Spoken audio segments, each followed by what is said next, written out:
السلام علیکم ورحمۃ اللہ وبرکاتہ۔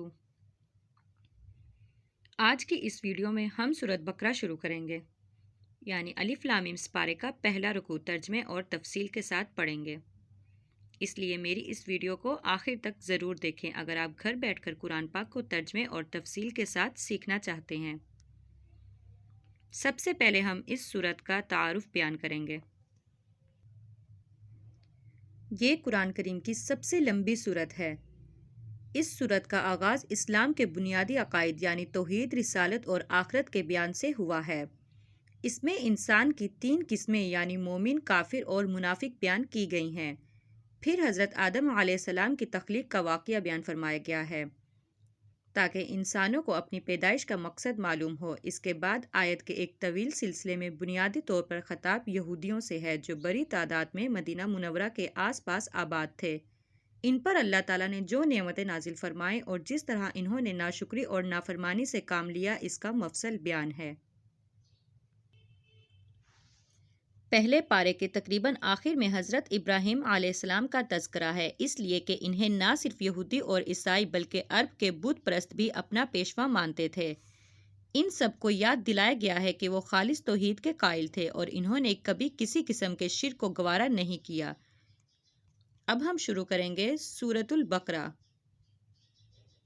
بسم اللہ الرحمن الرحیم۔ شروع اللہ کے نام سے جو سب پر مہربان بہت مہربان ہے۔ الف لام میم۔ اس لفظ کا کوئی ترجمہ نہیں ہے، اس کی مختصر سی تفصیل ہے۔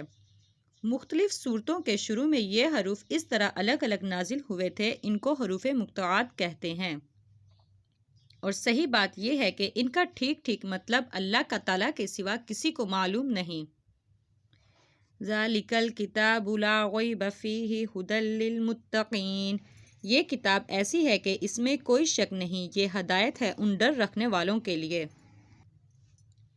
الذین یؤمنون بالغیب ویقیمون الصلاۃ ومما رزقناہم ینفقون۔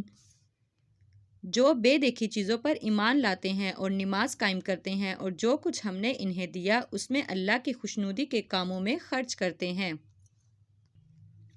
والذین یؤمنون بما انزل الیک وما انزل من قبلک وبالآخرۃ ھم یوقنون۔ اور جو اس وحی پر بھی ایمان لاتے ہیں جو آپ پر اتاری گئی اور اس پر بھی جو آپ سے پہلے اتاری گئی اور آخرت پر وہ مکمل یقین رکھتے ہیں۔ اولئک علی ھدی من ربہم واولئک ھم المفلحون۔ یہ ہیں وہ لوگ جو اپنے پروردگار کی طرف سے صحیح راستے پر ہیں اور یہی وہ لوگ ہیں جو فلاح پانے والے ہیں۔ بے شک وہ لوگ ان الذین کفروا سواء علیہم اانذرتہم ام لم تنذرہم لا یؤمنون۔ بے شک وہ لوگ جنہوں نے کفر اپنا لیا ان کے حق میں دونوں باتیں برابر ہیں، چاہے آپ ان کو ڈرائیں یا نہ ڈرائیں، وہ ایمان نہیں لائیں گے۔ ختم اللہ علی قلوبہم وعلی سمعہم وعلی ابصارہم غشاوۃ ولہم عذاب عظیم۔ اللہ نے ان کے دلوں پر اور ان کے کانوں پر مہر لگا دی ہے اور ان کی آنکھوں پر پردہ پڑا ہوا ہے اور ان کے لیے زبردست عذاب ہے۔ یہ تھی الف لام میم کے سپارے کے پہلے رکوع کی مکمل ترجمہ۔ اب ہم اس کی مختصر تفصیل بیان کریں گے۔ آیت نمبر 2 کی تفصیل، یعنی اس کتاب کی ہر بات کسی شک و شبہ کے بغیر درست ہے۔ انسان کی لکھی ہوئی کسی کتاب کو 100% شک سے بالاتر نہیں سمجھا جا سکتا، کیونکہ انسان کتنا ہی بڑا عالم ہو اس کا علم محدود ہوتا ہے اور اکثر اس کی کتاب اس کے ذاتی گمان پر منبی ہوتی ہے۔ لیکن چونکہ یہ کتاب اللہ تعالیٰ کی ہے جس کا علم لامحدود ہے اور 100% یقینی بھی، اس لیے اس میں کسی شک کی گنجائش نہیں۔ اب ہم تیسری آیت کی تفصیل بیان کریں گے۔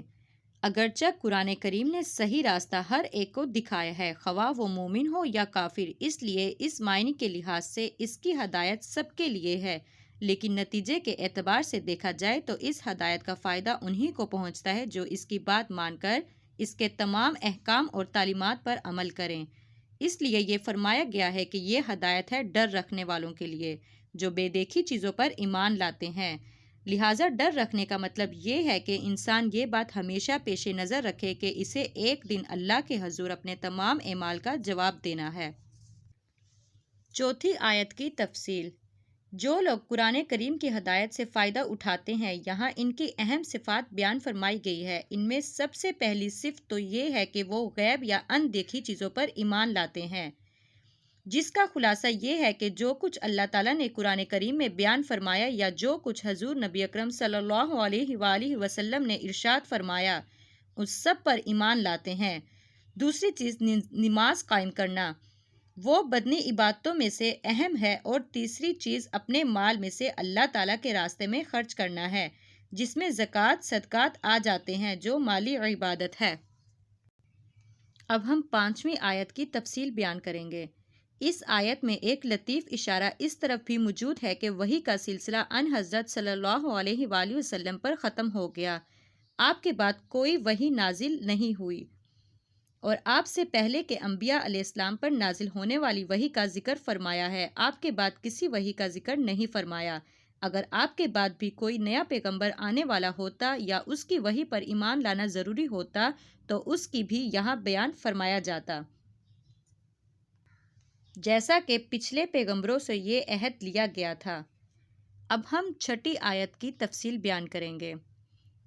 آخرت سے مراد وہ زندگی ہے جو مرنے کے بعد حاصل ہوگی اور جو ہمیشہ کے لیے ہوگی، اور اس میں ہر بندے کو دنیا میں دیے گئے ہوئے اعمال کا حساب دینا ہوگا، اور اسی کی بنیاد پر یہ فیصلہ ہوگا کہ وہ جنت میں جائے گا یا جہنم میں۔ اگرچہ یہ آخرت بھی اندیکھی چیزوں میں شامل ہے، جس پر ایمان لانے کا ذکر سب سے پہلے کیا گیا تھا۔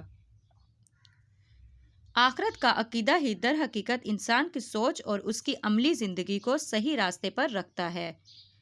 جو انسان یہ حقیقت رکھتا ہو کہ ایک دن مجھے اللہ کے سامنے پیش ہو کر اپنے ہر عمل کا جواب دینا ہے، وہ کسی گناہ یا جرم کے ارتکاب پر کبھی ڈھٹائی کے ساتھ آمادہ نہیں ہوگا۔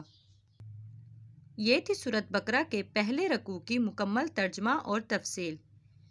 اس لیے میری اس ویڈیو کو آخر تک دیکھیں اور میرے اس چینل کو لائک کریں، شیئر کریں اور سبسکرائب کریں اگر آپ مکمل قرآن پاک ترجمے اور تفصیل کے ساتھ سیکھنا چاہتے ہیں۔ جزاک اللہ۔